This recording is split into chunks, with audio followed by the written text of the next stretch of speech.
آج میرے ساتھ جتنی یہ پارلیمنٹیرین ہیں سارے خیبر پختونخوا سے تعلق رکھ رہے ہیں. میں کچھ اس وقت جو ملکی حالات ہیں اس پہ بات کروں گا، پھر ہمارے باقی جو پارلیمنٹیرین ہیں یہ بات کریں گے جو اس وقت خیبر پختونخوا میں جو صورتحال ہے اس پہ بات کریں گے. دیکھیں، آپ یہ اسمبلی کی ماحول دیکھ رہے ہیں کہ جس طرح اسمبلی کو چلایا جا رہا ہے. یعنی ایک طرف یہ کبھی نہ سنا ہوگا نہ دیکھا ہوگا کہ اسمبلی کی فلور پہ بھی اتنی زیادہ بندشیں اور قطاریں کہ جب ایک پارلیمنٹیرین اپنا نقطہ نظر اسمبلی کی فلور پہ بیان کرے اور وہ بھی عوام تک نہ پہنچائے تو بتائے پھر ہمارے پاس کیا راستہ ہے. اس وقت عملاً ملک میں کوئی قانون اور کوئی آئین نہیں ہے. ظلم اور جبر کا دور ہے، فاشسٹ حکومت ہے. فارم 47 کے پیداوار حکومت ہر طرح ظلم اور جبر شروع کیا ہوا ہے. آپ نے دیکھا جو ہمارے لیڈرشپ کے خلاف جو opposition leader Omar Ayub, opposition leader Saint میں شبلی پراز، ہمارے اپوزیشن لیڈر پنجاب اور دیگر جو ہمارے پارلیمنٹیرین اور ہمارے جو پارلیمانی لیڈر تھی زرتاج گل، ان کے خلاف جو کیسز آئے ہیں وہ تمام کیسوں کا ہم مطالبہ کرتے ہیں کہ ان کی اوپن ٹرائل ہو، میڈیا کے سامنے ہو، تاکہ عام لوگ سنیں کہ اس کے بارے میں جو پروسیکیوشن ہوئی ہے اس کی حقیقت کیا ہے.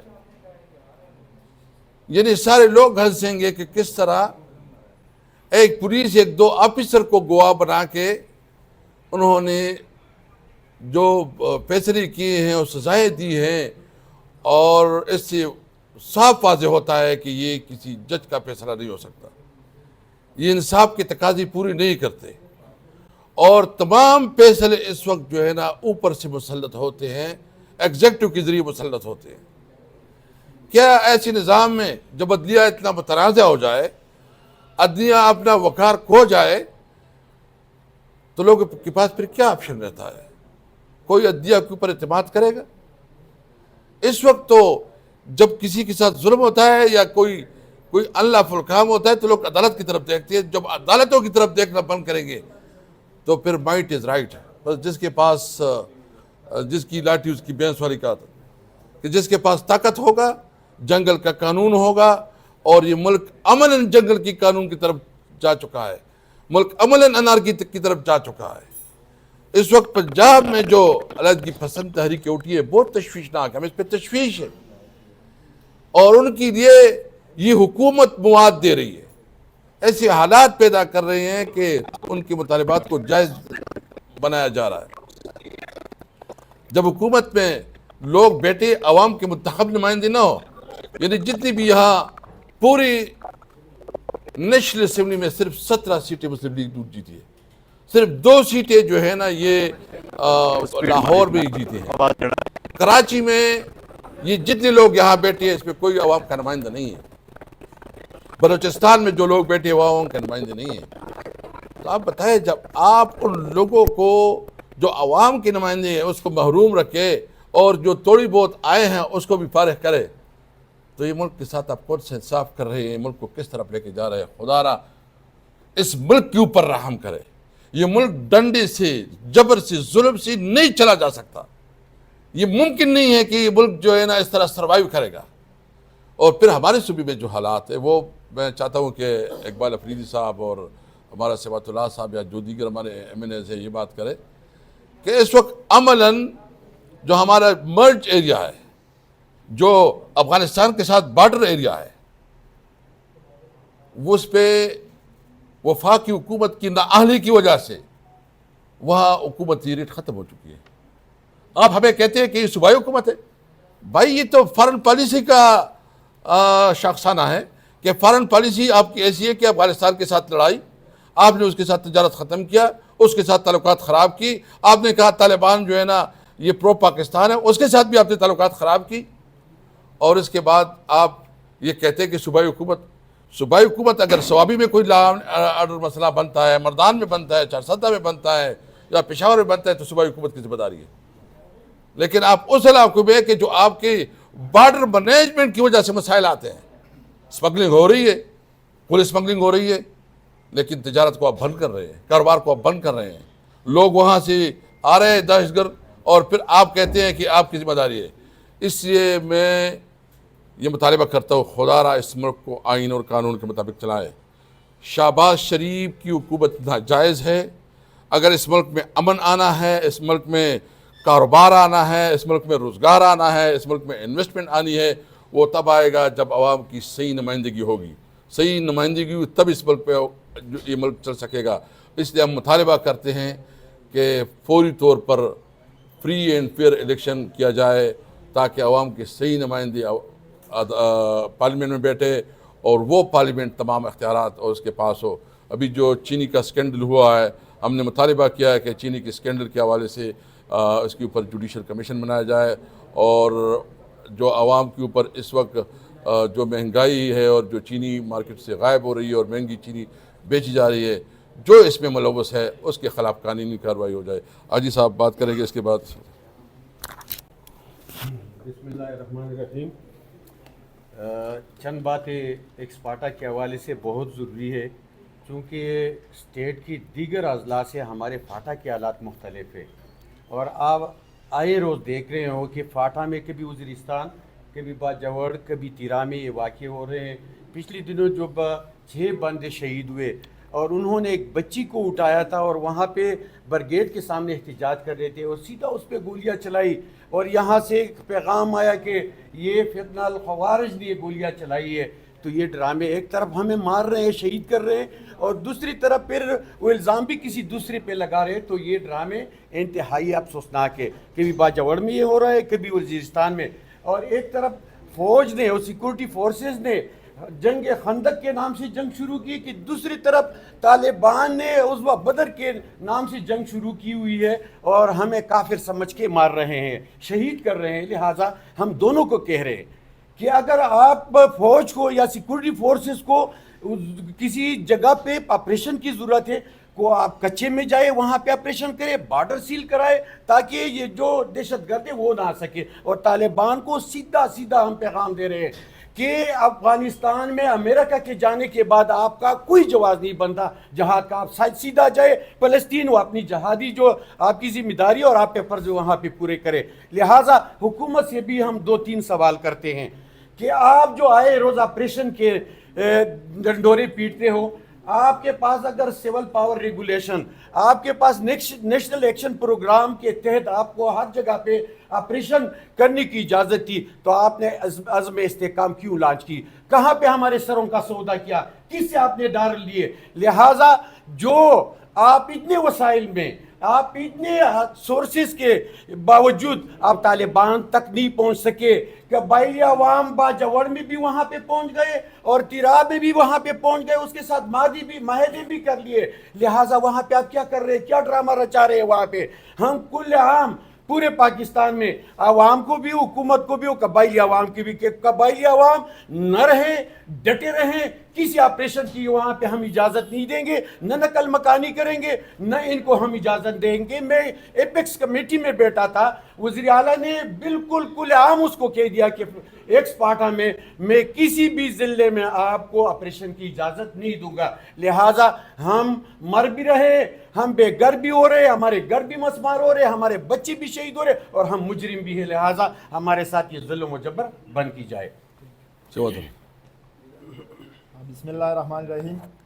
صاحبزادہ صبغت اللہ, میں MNA ہوں اپر گیر سے. ساری تفصیلات اسپیکر صاحب اسد قیصر صاحب نے اور حاجی اقبال صاحب نے بیان فرمائی.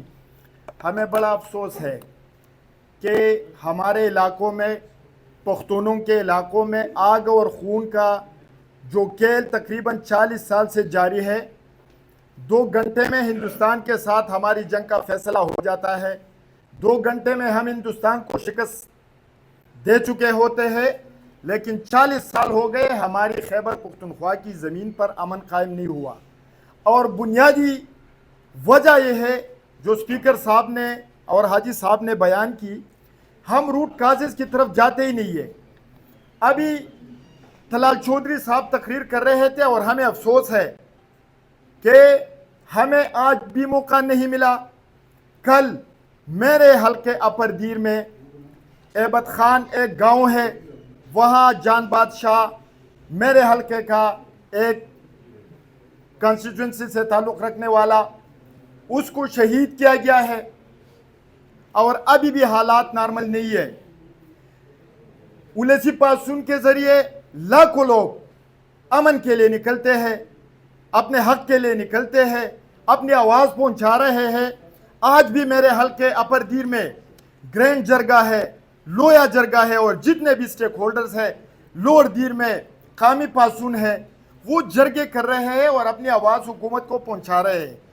مجھے افسوس ہے کہ آج ایک بے خبر بندہ جس کو گراؤنڈ ریئلٹیز کا پتہ ہی نہیں ہے, وہ خیبر پختونخوا کے کلچر سے نا واقف ہے, وہ پختونوں کے مزاج سے نا واقف ہے, اور وہ آج ہمیں دھمکی دے رہے ہیں اسمبلی کے فلور پہ کہ آپریشن ہوگا اور کسی کا باپ بھی آپریشن کو نہیں روک سکتا.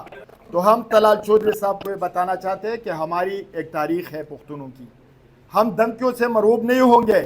ہم مطالبہ کرتے ہیں کہ ایک تو اسمبلی میں ہمیں اپنی آواز, ہمیں موقع دیا جائے. جو بھی امن کی بات کرتا ہے, وہاں جو بھی بدامنی کے خلاف بات کرتا ہے, اس کو موقع نہیں دیا جاتا, اور اگر موقع ملتا بھی ہے تو اس کی تقریر کو میوٹ کیا جاتا ہے. ہم اس رویے کی مذمت کرتے ہیں اور ہم مطالبہ کرتے ہیں, اور ہم طلال چودھری صاحب کو بتانا چاہتے ہیں کہ خیبر پختونخوا کے عوام کے خلاف وہاں کے سٹیک ہولڈرز کو اعتماد میں لیے بغیر کسی کا باپ بھی آپریشن نہیں کر سکتا. پاکستان ہمارا ملک ہے, ہم پاکستان کے شہری ہیں, لیکن ہم سٹیک ہولڈرز ہیں. وہاں سب سے بڑی سٹیک ہولڈر وہاں کے عوام ہے. پختونوں کو دیوار سے لگایا گیا ہے. ہم مطالبہ کرتے ہیں کہ 40 سال ہو گئے, اگر آپریشن سے مسائل حل ہو جاتے تو یہ 22واں آپریشن ہے. اس سے پہلے جس طرح حاجی صاحب نے کہا, کیا نام تھا اس آپریشن کا, عزم استحکام, اس سے آگے ضرب اعظم, اس سے پہلے درغلم, اس سے پہلے بیادرغلم, اس سے پہلے تندر داسمان, چرت بزی, چرت بتختی, ندی پریکدم, درغلم. یہ وہ آپریشنز ہیں جن کا نتیجہ آج زیرو ہے. لہٰذا ہم مطالبہ کرتے ہیں کہ خیبر پختونخوا کے جو سٹیک ہولڈرز ہیں, وہاں کے جو جرگے ہیں, وہاں جو الیسی پاسون ہے, ان کی آواز کو سنا جائے, اور اگر اس آواز کو نہ سنا گیا تو ہم سمجھتے ہیں کہ پاکستان کے لیے, ہمارے صوبے کے لیے بڑی نقصان دہ بات ہوگی. تھینک یو جی, تھینک یو. بسم اللہ الرحمن الرحیم. Hamid Hussain, MNA, MWM, allies PTI. باتیں تو ساری بتا دی آپ لوگوں کو, جو حالات ہیں سامنے آپ لوگوں کے رکھ دیے ہیں. بالکل اسی طرح کورم کا جو ڈسٹرکٹ ہے, اس سے کوئی بھی اس میں کمی نہیں ہے. ابھی اس وقت جو دہشت گرد ادھر سامنے آ رہے ہیں, میں بار بار یہ بات کہہ چکا ہوں, فلور آف دی ہاؤس پہ بھی میں نے بات کہی ہے کہ یہ پتہ نہیں چل رہا کہ ان دہشت گردوں کو زمین اگل رہی ہے یا آسمان سے ٹپک رہے ہیں. سامنے آ جاتے ہیں, روڈ بند کر دیتے ہیں, کوئی روکنے والا نہیں ہے ان کا, جو کرنا چاہتے ہیں وہ کر جاتے ہیں. باقی ظلم تو بتا دیے, ہم مارے جا رہے ہیں اور ان کا پتہ نہیں چل رہا کیا ڈرامہ رچایا ہوا ہے. لیکن ہماری یہ باتیں جو کہہ رہے ہیں کہ ہم آپریشن کریں گے, آپریشن اور کیا کریں گے؟ آج بھی وہ غریب لوگ جو گھروں سے بے دخل کر دیے گئے تھے, آج بھی وہ اپنے علاقوں میں آباد نہیں ہوئے. ان کا مقصد پتہ نہیں چلتا کیا مقصد ہے. علاقے کو خالی کروانا چاہتے ہیں, کیا کرنا چاہتے ہیں؟ لگ تو ایسے رہا ہے کہ دہشت گردوں والا آپریشن نہیں ہے, یہ مدنیات کے لیے آپریشن ہے, مدنیات پہ قبضہ کرنے کا آپریشن ہے, اور علاقے خالی کرانے کا آپریشن ہے, تاکہ اپنی مرضی سے جو کرنا چاہیں وہ کریں. اور میں آگے یہ اس حکومت کی کرتوت اور بھی بتاتا چلوں کہ ریسنٹلی جو انہوں نے ہمارے زائرین, ایران عراقی زائرین پر جو پابندی لگائی ہے بائی روڈ, اب یہ فیصلہ ایسے وقت پہ کرنا جب لوگوں نے 81.66 ارب روپے خرچ کیے ہیں ہوٹلوں کو بک کرنے پہ، بسوں کو بک کرنے پہ، کرایوں پہ، اور انہوں نے اچانک پابندی لگا دی، ویزوں پہ خرچ ہوئے ہیں، اور ساتھ اوپر سے پھر یہ کہہ رہے ہیں کہ بھائی ایئر چلے جاؤ۔ اب وہ لوگ جنہوں نے بکریاں، مرغیاں وغیرہ بیچ کے ویزے لگوائے ہیں، وہ بھائی ایئر کیسے چلے جائیں؟ تو یہ ان کی کرتوت دیکھو، یہ کس طرح گورنمنٹ چلا رہے ہیں۔ ان کو یہ اندازہ نہیں ہے کہ لوگ کیا فیس کر رہے ہیں۔ اگر آپ کے پاس اتنی سیکیورٹی نہیں ہے، اتنی بد امنی ہے، تو بتا دیں کہ ہم نہیں کر سکتے، چھوڑ دے، حکومت چھوڑ دے۔ پوری خیبر پختونخوا میں آپ کے پاس سیکیورٹی نہیں ہے، تحفظ نہیں ہے، بلوچستان میں نہیں ہے، تو کیا کریں گے؟ اب لوگ ہواؤں میں سفر کریں گے۔ تو میرا ان سب ساتھیوں کا ہمارا یہی مطالبہ ہے کہ ہمیں امن چاہیے، ہمیں امن دے، اور یہ آپریشن وغیرہ کی دھمکیوں سے ہم یہ نہ ڈرایا جائے۔